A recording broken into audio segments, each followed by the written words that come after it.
الموضوع ديال شيماء اللي تزوجات بهذاك السيد، انا ديك النهار هضرت لان ما تنبغيش نحكموا على الناس.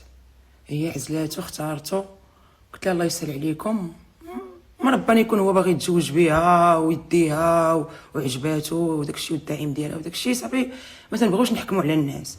دابا باش هادشي ما صدقش وديك الهضره اللي تيقولوا داكشي، اختي هادي راه تجربه من تجارب الحياه. راه الناس راه تيتزوجوا الغد اللي تيطلقوا، راه ماشي انت الوحيده اللي وقع لك هادشي. المهم جا تزوجتي بالحلال، درتي عرسك صافي، صدق ما صدقش صافي. ماشي تنوضي تكتئبي وما تنوضيش. لا اختي، نوضي طلعي وديري صافي، قولي لهم صافي راه هادي وداكشي، وديري التيك توك ديالك عادي ويطلعوا عندك هذيك. عمرك ما تخلي بنادم يحقرك وما تحقريش راسك. اشنو واقع كاع؟ ما واقع حتى حاجه. ما نفقس راسي، ما ندير حتى شي حاجه، صافي تزوجت انايا في دار والديا. بغيتي تطلقي راه غديري محامي، راه كاينين المغاربه في بلجيكا، راه شحال من واحد يوقف معاك صافي.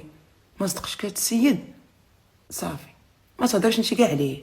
ما تخليش بنادم يدير لك الابتزاز ويحقرك ويبقى يطلع اللايفات ويبدا يهضر عليك. لا، ندير انا لايف، المغاربه يطلعوا عندي انا اللي تفرجوا فيا. ما ديري بخاطرك حتى شي حاجه، راه كلشي الناس، راه انت خوتك معاك، راه عائلتك معاك صافي، عادي تجربه وحيدتي عليك. المهم راكي بقيتي في بلادك، ماشي مشيتي تكرفستي ولا مشيتي ضربوك القناه ولا شي حاجه. الحمد لله راه باقي في بلادك صافي اختي.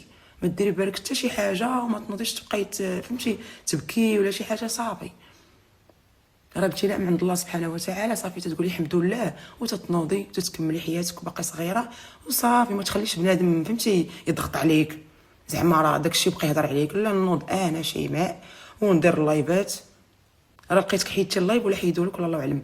المهم ديري تيك توك اخر وانت اللي كاينه، ونوقف 24 ساعه 24 ساعه وندير الجولات ونهضر وداك الشيء. فهمتي؟ قال لك داير لك الفلوس. انا ما تنظنش، لان حنايا بعدا انا دكاليه ما غيديش ليا شي راجل الدرهم، ما يديهاش ليا. حنايا بعدا كاينه الثقافه ديالنا بحال هكاك، حنا الدكاليات.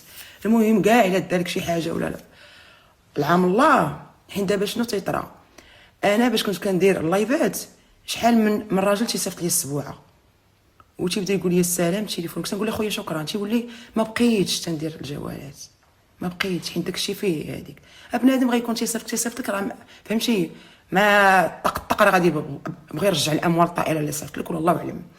الا كانت هاد النيه ماشي نيه الزواج، راه ضروري راه غيبغي بنادم ما غتصرش ليه، لان السبع تيدير 5000 درهم وبنادم 5000 داكشي طاطا راه غيبغي فهمتي دجاجه بكمونه. انتيا ذكيه حيت انا عارفك انسانه ذكيه.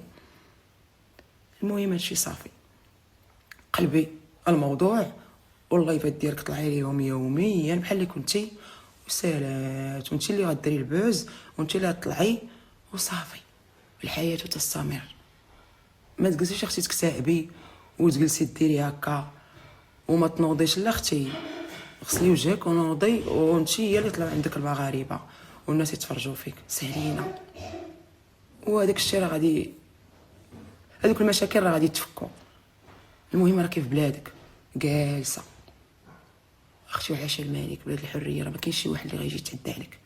جلسي خليهم يهضروا، خليهم يديروا لك. بنادم عارفك، حنا المغاربه راه عارفينك بانك تزوجتي وهذاك السيد ما صدقش، ما تفاهمتيش انت وياه صافي، رجعوا للور. واختي السلام عليكم، هادشي اللي قلت لك، ما ديري في بالك والو.